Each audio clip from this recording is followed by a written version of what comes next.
Namaste. So tonight I'm going to read Book 3, Chapter 21, on the King of Benares fulfilling the advice of his daughter. Om Bhagavatam Maha Surya Koti Samapra Nida Viganam Kurumedava Sapakaya Susham Ekadam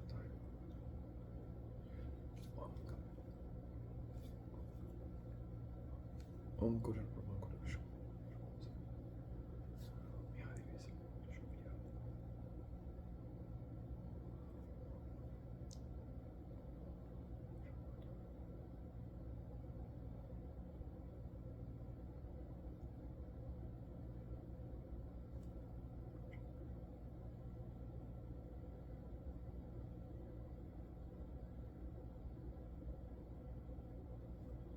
Hayom.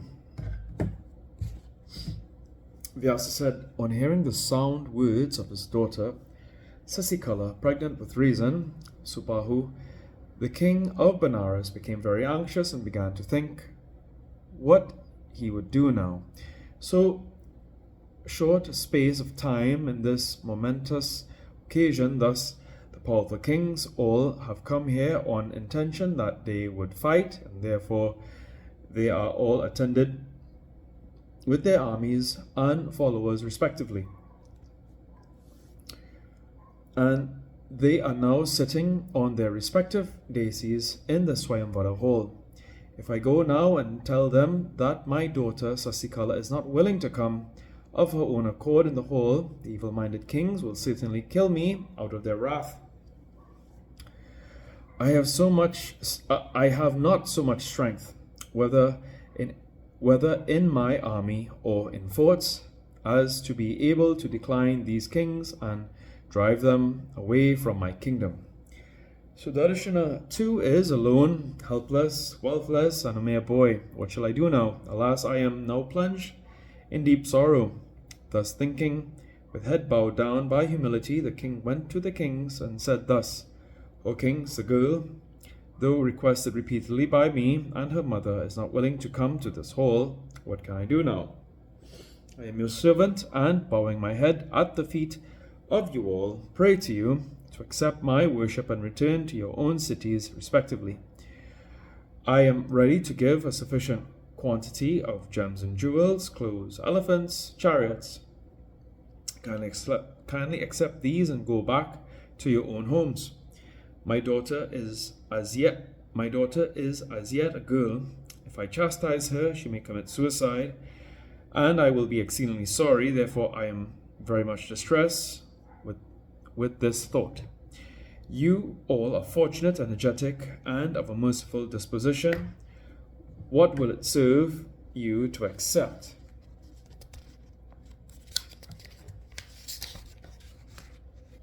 The daughter of mine who is disobedient and unfortunate. I am your obedient servant. Show your mercy on me, and it is your duty to consider my daughter as your own daughter. Vyasa said, hearing Subahu's words, the king did not utter a single word, but Yudhijit, with his eyes reddened out of wrath, began to address the king of Benares in an angry tone. O king, you are a veteran fool. What do you say now after committing a most blamable act? Had you any doubt as to your proceedings? Why have you, out of sheer delusion, called this meeting hall of Swayamvara without thinking the matter beforehand?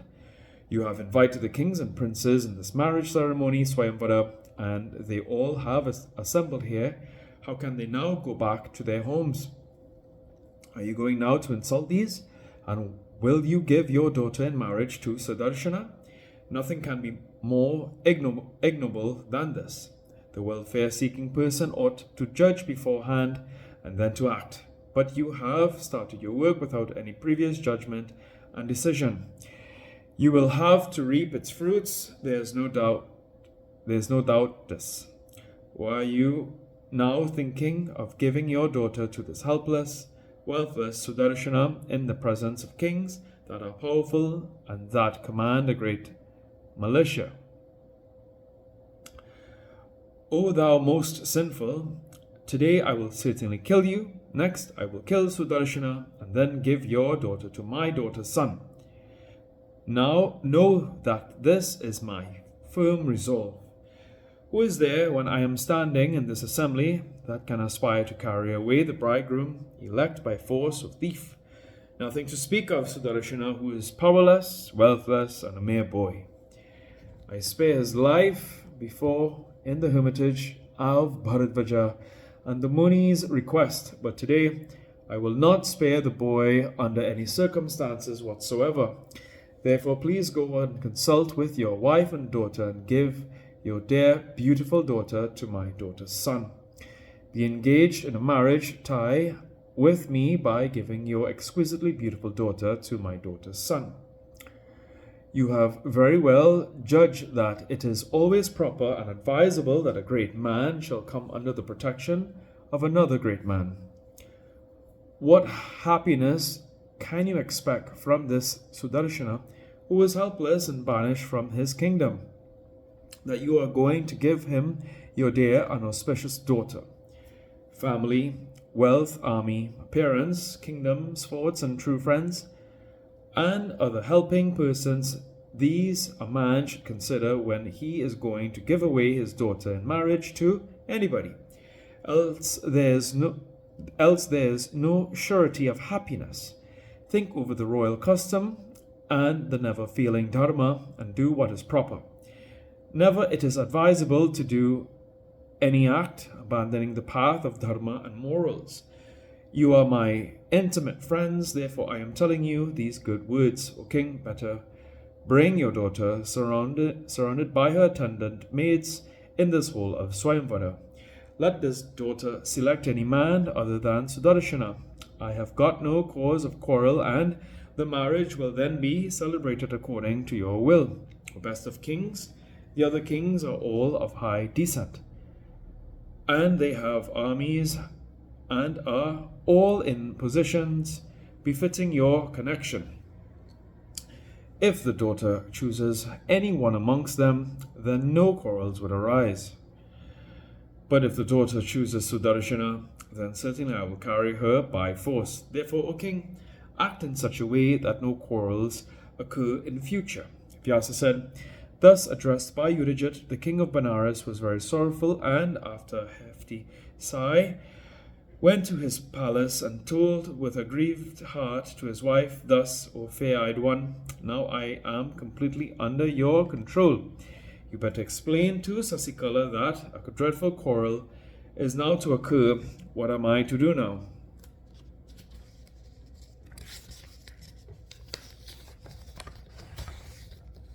Vyasa said, hearing her husband's words, the queen went to her daughter and spoke thus.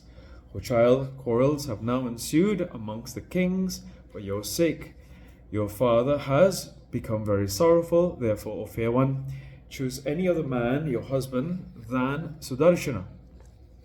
O child, if you do not judge and rashly choose Sudarshana, then the powerful king Yudhijit, possessing a large army, will no doubt kill you, me and Sudarshana. It might be, if quarrels ensue, you might be married to another husband, therefore better think now and act. O dear-eyed, it is now your incumbent duty to choose another king for your husband. If you want your and my welfare and happiness, leave Sudarshana. The mother thus advised her daughter. The king too, afterwards explaining and tried to convince her. The girl spoke fearlessly. O king, what you have said is all true, but you know my firm resolve already. I won't ever select any other king than Sudarshana. O king, if you are afraid and be in agony, then do this thing. Better give me in marriage to Sudarshana, and then drive us away from your city. He will put me in this chariot and go away out of your city. After that, what is inevitable will surely come to pass. There cannot be anything otherwise. O king, you need not fear anything about what is kept in the womb of future by destiny. What is inevitable will happen. There is no doubt in this. The king said, O child, intelligent persons never show too much rashness and insolence. The learned people, versed in the Vedas, say it is never advisable to quarrel with many persons. How can I give my daughter in marriage to one and then banish them both? The kings have turned out enemies. There is no heinous crime that they cannot commit now. O child, if it be your opinion, I can pledge something as a pawn for your marriage, as the king Janaka pledged in days of yore for his daughter Sita. I will also put forward a pawn, very difficult to be carried out, as Janaka originally made an offer of the hands of Sita to whomever who would break the Siva's strong bow. Thus the quarrels amongst the kings might be diminished, for he who will be able to fulfill the promise will be able to accept you. Then, be he Sudarshana or any other king, whoever will be strong to fulfill the promise will take you as his wife. Thus the quarrels will cease, and I will also be able to perform your marriage ceremony in peace and happiness. The daughter said, Father, on hearing from you, I am merged in an ocean of doubt, for it seems to me what you are saying is the act of a fool. Already I have chosen in my mind Sudarshana for my husband. Now it cannot be otherwise. O king, the mind is the source of virtue and vice. When I have mentally selected, how can I now forego him and choose another? O king, if you keep any pledge, then I will be subject to any and everybody. If one, two, or more fulfill the same pledge, I will be then subject to any or all of them. Father, in that case, quarrels may arise. What shall I do then? I cannot give my vote on this doubtful point. O king, you need not fear anything. Better give me in marriage to Sudarshana according to the prescribed rules. Then, in that case, the goddess Chandrika will certainly protect us.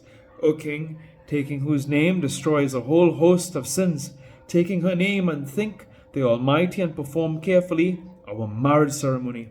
Better go to the king's assembly today, and with folded hands, tell them come tomorrow to the hall of Swayamvara. Thus, bidding goodbye to the kings, perform in the right spirit, according to the prescribed rites, our marriage ceremony.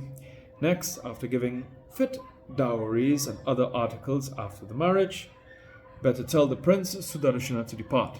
The son of Dhruvasandhi will take me away with him. If at this the kings get angry and be ready to quarrel with you, then in that case the goddess Bhagavati will no doubt help us. Sudarshana then will fight against those kings, and if he loses his life perchance in the battle, then I will also follow him and die. O king, let all good come unto you. Better give me in marriage to Sudarshana and remain here with your army. I will go alone with him, the object of my love. Vyasa said, hearing these words from her daughter, the king Subahu trusted her and firmly resolved to act according to that and to celebrate the marriage of Sasikala. Thus ends the 21st chapter on the king of Benares fulfilling the advice of his daughter in Srimad Devi Bhagavatam of 18,000 verses by Maharishi Ved Vyasa. Om Jayanti Mangal Kali Padra Kali Kabrata.